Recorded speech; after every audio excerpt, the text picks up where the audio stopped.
போன முறை அதிமுக முன்னாள் அமைச்சர் சி.வி. சண்முகத்தை தோற்கடிச்சிங்க.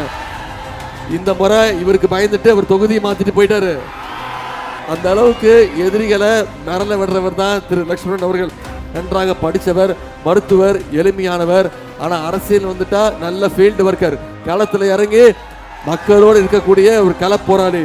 அப்பேற்பட்ட பெருமைக்குரிய லட்சுமணன் அவர்களுக்கு உதயசூரியன் சின்னத்தில் வாக்களிக்க மிகப்பெரிய வெற்றி தேடிதாங்கன்னு கேட்க வந்திருக்கிறேன். மோடி வராருல, வாரம் ஒரு வாட்டி வந்துட்டு போறாரு. திட்டங்கள் ஏதாவது வருதா? தமிழ்நாட்டுக்கான நிதி வருதா? போன ஒன்றிய அரசோட பட்ஜெட்ல தமிழ்நாட்டுக்குன்னு ஒரு திட்டம் கூட கிடையாது. தமிழ்நாடுங்கிற பேரே பட்ஜெட்ல கிடையாது. இப்படி தமிழ்நாடை தொடர்ந்து புறக்கணிக்கக்கூடிய ஒன்றிய பாஜகவை, சங்கி கூட்டத்தை நாம புறக்கணிக்கணுமா வேணாமா? அதற்கான தேர்தல் தான் வர சட்டமன்ற தேர்தல். முக்கியமா மீண்டும் அடிமை கூட்டத்தையும் சங்கி கூட்டத்தையும் தமிழ்நாட்டுக்குள்ள நுழைய விட்டுட்டோம்னா தமிழ்நாட்டை எவ்வளவு பின்னோக்கி இழுத்துட்டு போயிடுவாங்கிற அந்த பிரச்சாரத்தை செஞ்சு கொடுப்பீங்களா? அதே மாதிரி நம்முடைய வானூர் தொகுதியுடைய சட்டமன்ற வேட்பாளராக, வெற்றி வேட்பாளராக சகோதரர் திரு கௌதம் திராவிடமணி அவர்களை தலைவர் அவர்கள் உங்கள்கிட்ட ஒப்படைச்சிருக்கிறாங்க. இந்த 2 தொகுதியிலையும் வெற்றி நிச்சயமா கன்ஃபார்மா?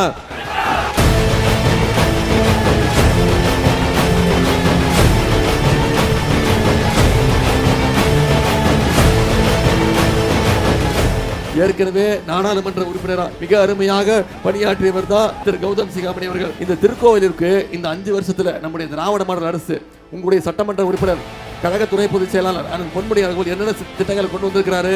அரசு மருத்துவமனை இன்னைக்கு மாவட்ட மருத்துவமனையா தரம் உயர்த்தப்பட்டிருக்கு. இன்னைக்கு புதிய அரசு கலை மற்றும் அறிவியல் கல்லூரியை நம்முடைய திருக்கோயிலுக்கு கொண்டு வந்திருக்கிறார். தென்பண்ணை ஆற்றுக்கு குறுக்கே 85 கோடி ரூபாய் ஒதுக்கீடு செய்யப்பட்டு புதிய அணைக்கட்டு கட்டப்பட்டிருக்கு. சின்ன செவலையில 3 கோடி ரூபாய் மதிப்பீட்டுல இன்னைக்கு வேளாண் ஒழுங்குமுறை விற்பனை கூடம்.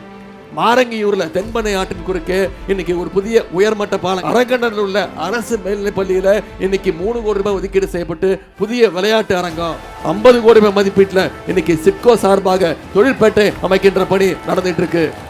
இத்தனை திட்டங்களையும் செஞ்சு கொடுத்துட்டு அந்த உரிமையோடு தான் மீண்டும் உதயசூரியன் சின்னத்துக்கு வாக்களிங்க, கௌதம் சிகாமணி அவர்களை வெற்றி பெற வைங்கன்னு அந்த உரிமையோடு உங்களை எல்லாம் கேட்க வந்திருக்கிறேன். வெற்றி கன்ஃபார்மா? நிச்சயமா? உறுதியா?